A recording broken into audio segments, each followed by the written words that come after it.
Guys, how are you all? Welcome to my channel live with Shabana. आप लोग please मेरे channel को subscribe कर लीजिए।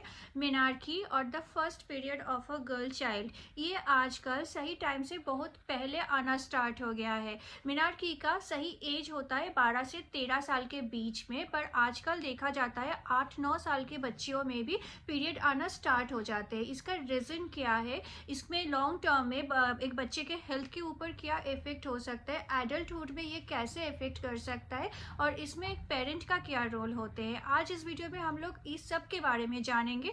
तो दोस्तों प्लीज़ वीडियो के एंड तक मेरे साथ बने रहिए to get all the information about menarche और the first period of a girl child. Ideally menarche आने से 2 साल पहले एक बच्ची के बॉडी में उसके सिम्टम्स आना स्टार्ट हो जाना चाहिए। सिम्टम्स मतलब प्यूबिक हेयर ग्रोथ और ब्रेस्ट डेवलपमेंट एट्सेट्रा, जो प्यूबर्टी का बिगिनिंग होता है एक बच्ची के बॉडी में। जब ये बॉडी में प्यूबर्टी आती है उसके 2 साल बाद उसका फर्स्ट पीरियड आना is the most ideal thing.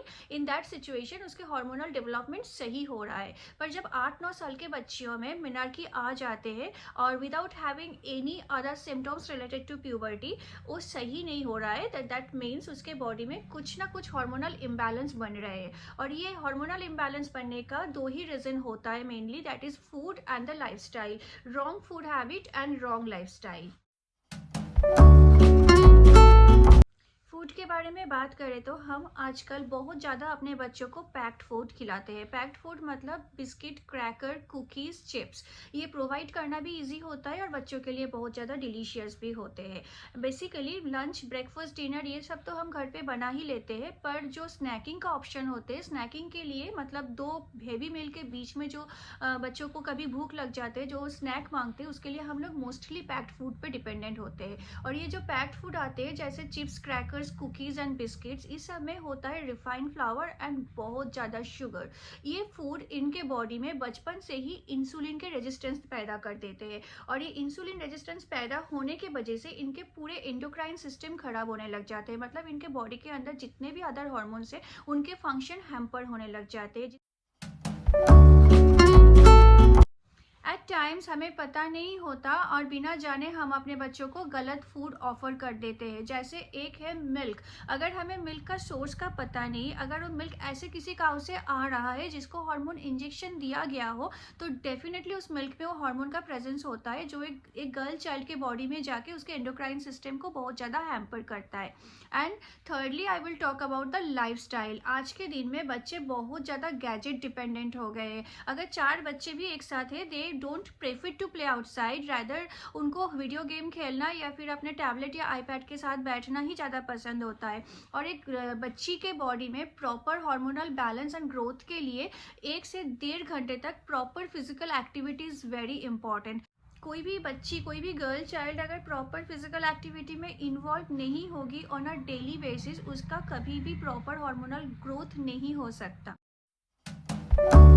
दोस्तों पीसीओडी, पीसीओएस जैसे प्रॉब्लम भी एक लड़की को बहुत जल्दी इसी एज में स्टार्ट हो जाते हैं। जब पीरियड आने के स्टार्ट होते हैं, that time if there is any hormonal imbalance in her body, तो she might get PCOD and PCOS at that time only, और जो आगे चल के एडल्टहुड में इनफर्टिलिटी के इश्यूज भी क्रिएट कर सकते हैं। और जिन लोगों को जल्दी पीरियड, जिन लड़कियों को जल्दी पीरियड आ जाते हैं, उनको जल्दी मेनोपॉज के भी खतरा रहता है, और उसके साथ साथ उनको बहुत जल्दी डायबिटीज़ एंड कोलेस्टेरॉल जैसे प्रॉब्लम्स होने के भी चांसेस बन जाते हैं।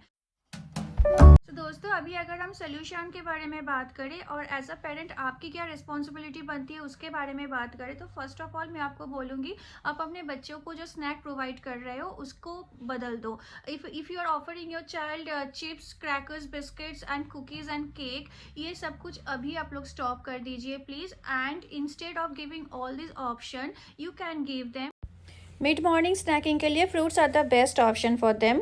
आफ्टरनून या इवनिंग स्नैकिंग के लिए you can give them homemade roasted makhana, boiled chana chaat, homemade corn chaat, homemade roasted peanut. Milk के लिए आई वुड सजेस्ट, अगर आपको मिल्क का एग्जैक्ट सोर्स नहीं पता है तो ऐसा मिल्क अपने बच्चों को मत दीजिए। Rather you can shift to nut milk like almond milk, soya milk, coconut milk या फिर ओट मिल्क। लाइफस्टाइल में भी ध्यान देना बहुत इंपॉर्टेंट होता है। Proper sleep and proper physical activity एक गर्ल चाइल्ड के ग्रोथ के लिए बहुत ज़्यादा इंपॉर्टेंट होता है। मेक श्योर कि आपकी बच्ची 8 से 9 घंटा प्रॉपर स्लीप ले रही है एंड उसने जो फिजिकल एक्टिविटी करनी है जैसे 1 से 1.5 घंटे तक साइकिलिंग, जॉगिंग, रनिंग या फिर कोई भी स्पोर्ट्स इंक्लूडिंग स्विमिंग, बैडमिंटन, कुछ भी जिसमें उसके अपनी इंटरेस्ट है उसमें उसको एंगेज कीजिए। अभी अगर हम डेली डाइट के बारे में बात करें, लाइक 6 साल से लेकर 15 साल के बच्चियों को डाइट में डेली बेसिस पे क्या देना चाहिए, इसके बारे में अगर हम बात करें तो पहले मैं आप लोगों को बताऊंगी calcium and vitamin D. Vitamin D की डेफिशिएंसी 90% इंडियंस में होती है। आप अपने बच्चों को विटामिन डी का चेकअप करवाइए और उनको अगर ज़रूरत है तो विटामिन डी के सप्लीमेंट दीजिए, because vitamin D has direct impact on their hormone. Vegetables में ब्रोकली, काले, टर्निप, नॉनवेज जो खाते हैं उनके लिए fish, organic paneer, organic cheese, legume जैसे chickpeas, edamame, black beans, all type of nuts and seeds. These are all calcium enrich food option, तो उनके diet में डेफिनेटली आपको ये सब डेली बेसिस पे इंक्लूड करना चाहिए। You have to take care of their body weight. Body weight ज़्यादा बढ़ जानी नहीं चाहिए इन एनी सिचुएशन। तो अगर बॉडी वेट मेंटेन करना हो तो उनको हाई फाइबर फूड देना बहुत इंपॉर्टेंट होता है। हाई फाइबर फूड मतलब fruits, green vegetables, complex carb जैसे brown rice, quinoa, different types of millets.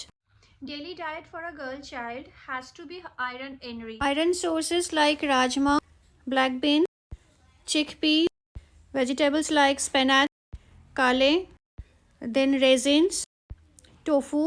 Non-vegetarians के लिए fish, chicken, seeds and nuts are good source of iron. Iron की proper absorption के लिए विटामिन सी की supply सही होनी चाहिए, तो उनके डेली डाइट में फ्रूट्स को इंक्लूड करना भी बहुत ज़्यादा इंपॉर्टेंट है। आप किसी भी टाइप के फ्रूट्स दे सकते हो। बेरीज आर वेरी हेल्पफुल और आप आंवला जूस भी डेली बेसिस पे अपने बच्चे को पिला सकते हो। Girls of this age need omega-3 fatty acid for hormonal balance.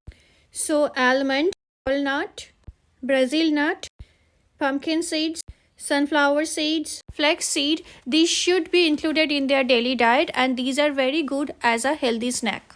और दोस्तों फाइनली मैं आप लोगों को बताऊंगी अबाउट द कोल्ड ड्रिंक। हमारे बच्चे आजकल बहुत ज़्यादा कोल्ड ड्रिंक पीते हैं, कोल्ड ड्रिंक और फिजी ड्रिंक। ये कोल्ड ड्रिंक पीना बच्चों को एकदम बंद कर देना चाहिए। बीइंग अ पेरेंट आपको अपने बच्चों को समझाना होगा, उनको अवेयरनेस क्रिएट करना होगा और उनको बताना होगा कि instead of having cold drink they can switch to fresh fruit juice, पानी या फिर coconut water. As a parent यह हमारी रिस्पॉन्सिबिलिटी होती है कि हम अपने बच्चों को सही और गलत का फ़र्क समझाएं। किसी भी सेलिब्रेशन के टाइम पे या फिर किसी भी फेस्टिवल के टाइम पे बच्चे अगर बाहर का खाना थोड़ा सा जंक फूड ले रहे हैं, दैट इज़ ओके। महीने में 1 या 2 दिन ये सब चलता है, पर उनके अगर डेली रूटीन में, डेली हैबिट में packed food and junk food included हो जाता है, तभी चल के सारे इन प्रॉब्लम्स आते रहते हैं। तो आप लोग अपने बच्चों का ध्यान रखिए और ये वीडियो अगर आप लोगों को अच्छा लगा तो please like, share and subscribe.